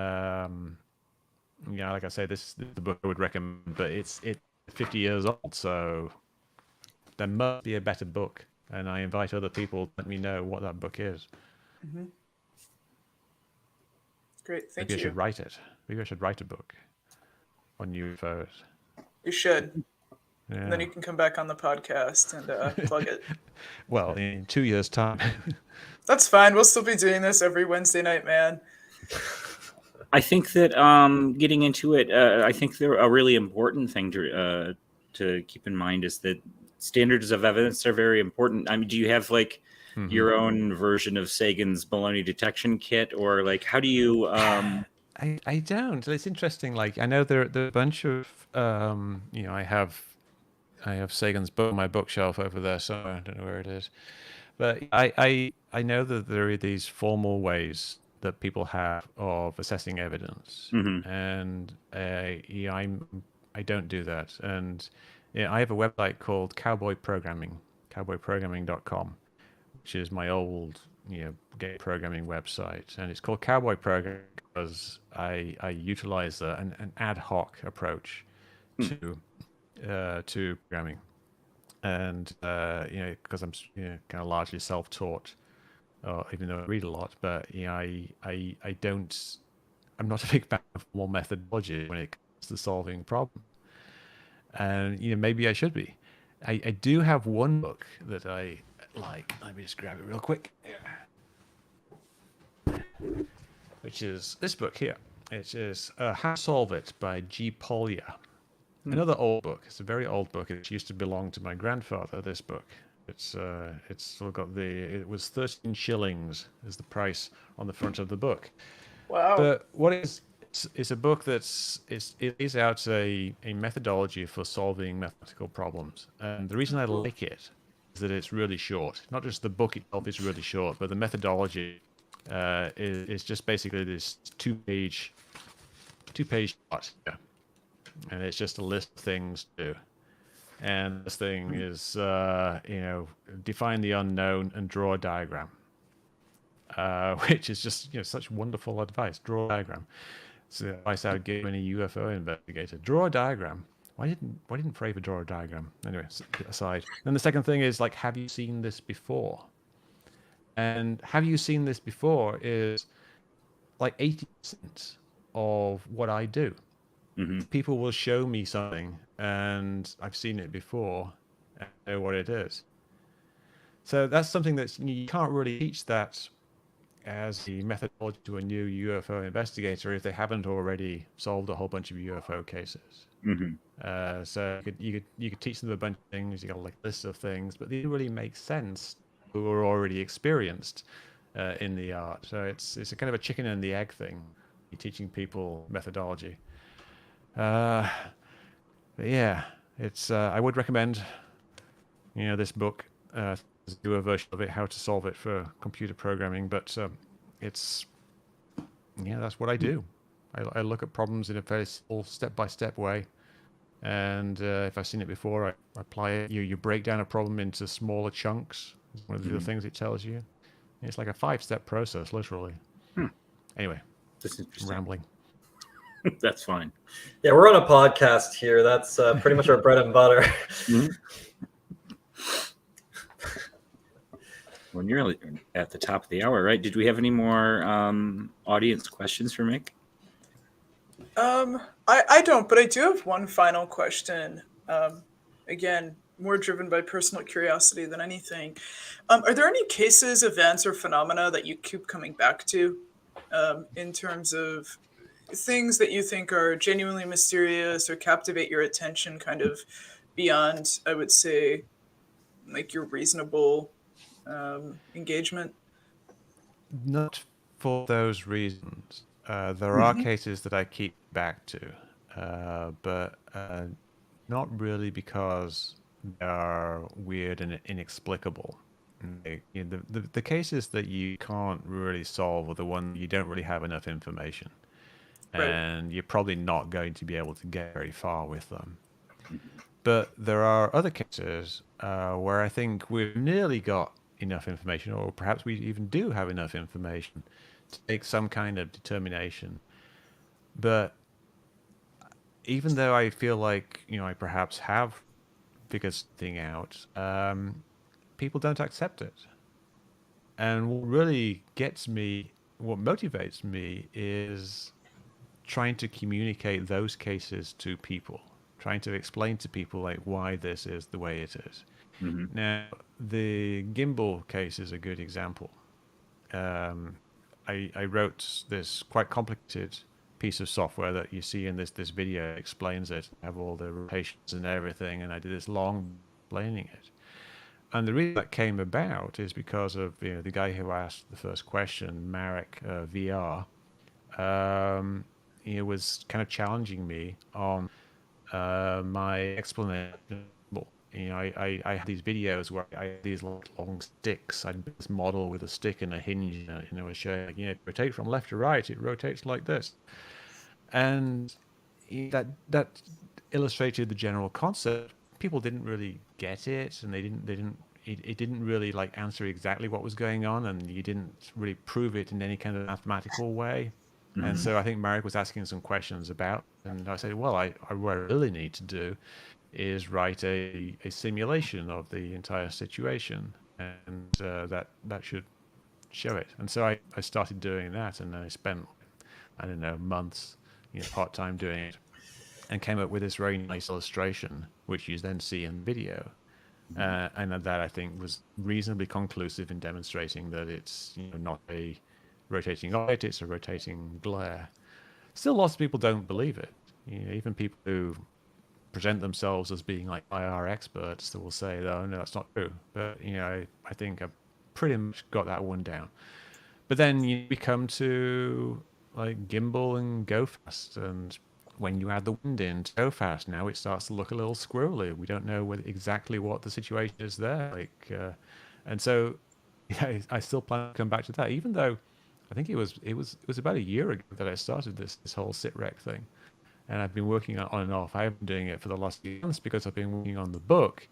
But now I'm planning to do a lot more work on this. So I'm still coming back to these classic cases, gimbal and go fast, and maybe even Nimitz. I don't think I'll do anything more with the green triangle, but I mean, you never know. But yeah, those are the cases that I keep coming back to. The ones where people remain unconvinced. And the Chilean Navy case. Yep. That was like 2017. Yeah, I think it was 2017 that came out. Like, Leslie Kean did this article in Huffington Post, and 3 years later, we identified the plane and the flight, and done a recreation from the perspective of the helicopter, and we proved. There's going a little echo there. and we proved like exactly what plane it was. So yeah, but just recently there was there's a couple of shows that had that case on. They're presenting it as being unexplained. There was one with Trav Taylor on. Ancient Aliens covered it. And they had this ridiculous thing where they showed like the two balls that were behind it, which are just the glow of the pairs of engines on each wing, and he was comparing it to some kind of petroglyph, some kind of rock carving that was 1,000 years old, like in a nearby mountain, saying there's an obvious connection between these two things, and it proves that the ancient astronaut hypothesis is correct, which is completely ridiculous. But because like not everyone knows that particular case is being debunked, apparently I didn't do a good enough job. Perhaps I'll have to revisit that one as well, because it really gets me that a case has been solved. I mean, that one is definitely solved, and there's still a bunch of people promoting it being a UFO when it really is not. It doesn't help when the community looks to entertainment as research or source for information. But yeah, I agree with you. Yeah. Well, it gets confusing when the author of one of the official reports is appearing on like Skinwalker Ranch and stuff. like what's going on? It's like a crossover reality. Like, I don't know, whatever. Yeah, I mean that's so. I mean, and people need to acknowledge the fact that is bizarre. That you've got these people bouncing around through these different things. Travis Taylor is like doing redneck rockets, and then he gets like he's Pentagon the whole time secretly. He's secretly working at the Pentagon, doing this thing, and then he's doing this. The task force, UAP task force, and says he contributed to the report, and then he Stratton leave the Pentagon and they go work at Radiance Technologies, doing stuff to UAP research arena, and they're probably like doing other things at the same time. He's doing Skinwalker Ranch, and he's doing a new season of Skinwalker Ranch, and he's doing Ancient Aliens at the same time. It's a side hustle. It's basically like driving for Uber to make beer money. Yeah, but I mean the Pentagon. I'm sure that they're aware of it, but it doesn't seem like it's something that should be happening. We should have serious scientists working on this, and you could argue that it's entertainment, but they are claiming it is legitimate. Right. So we used to just all wink and say that we know Skinwalker Ranch is all nonsense, even though everyone claims it's legitimate. Or do we actually take them at their word? And I said earlier, I think the sad reality was that the original UAP task force wasn't very good.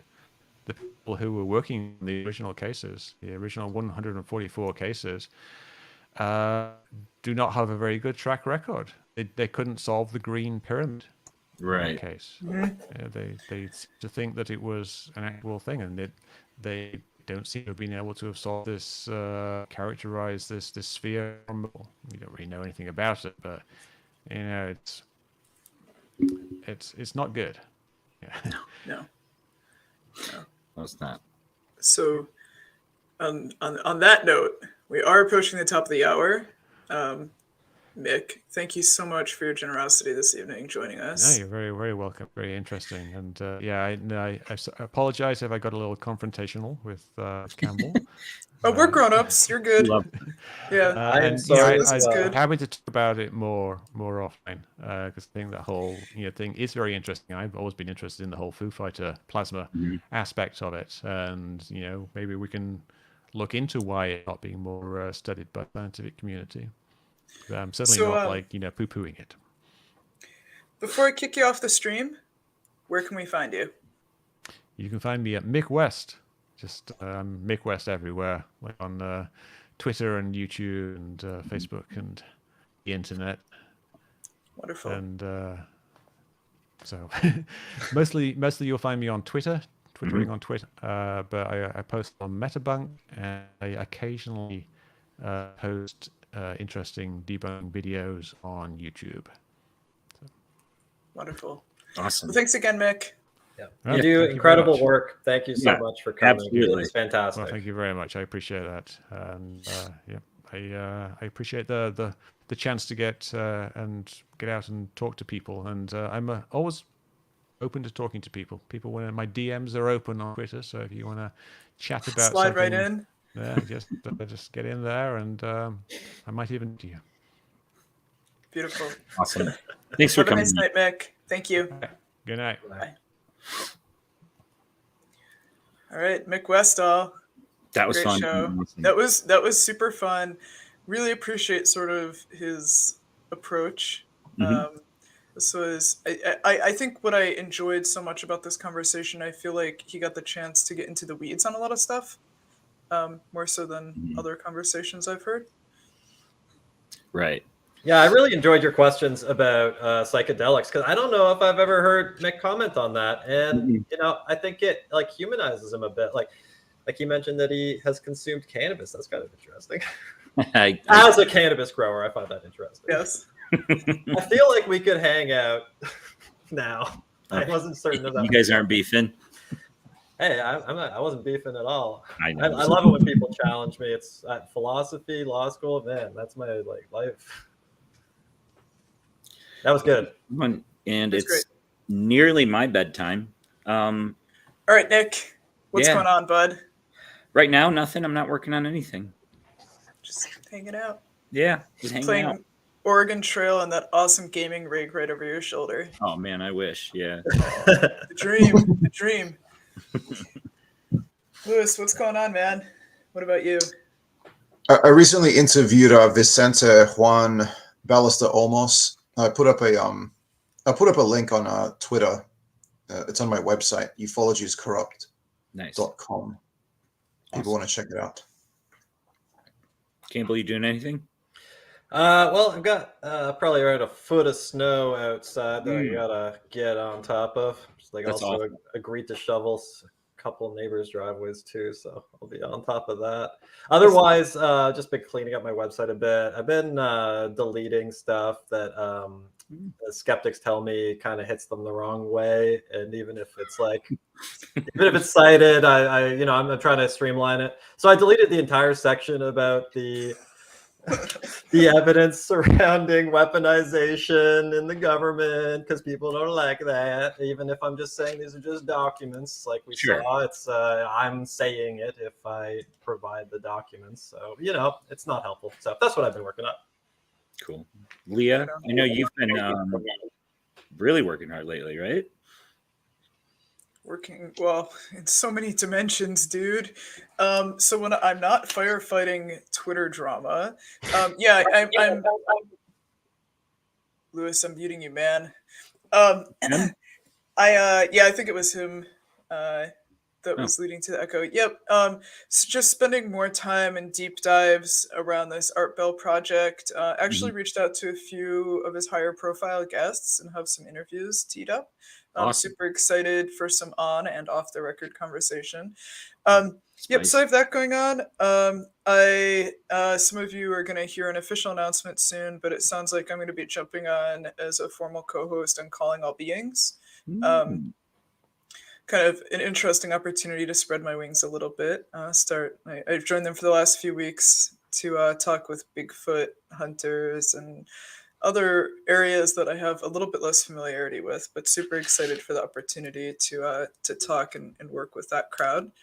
Not only do I think they're great, but I see it as a great opportunity basically to coalition build and continue bringing good faith conversation to these subjects. Spread your wings, but don't spread yourself too thin. I know you're doing a show right after this, aren't you? I am. I'm jumping on Mind Escape from 11:15 to probably about 1 a.m. Eastern. We'll be doing the history of psychedelics, so Cool. medieval period through modernity. Oh, it's my time to shine. So I'll be joining there. If you guys just check out Mind Escape on YouTube. I need to go make some tea, and then I'll be dialing in for more late night conversation. Awesome. Yes. All right. Well, gentlemen, I will let you go. Wait, what's next week? Oh, really good point. Oh my gosh, what is next week?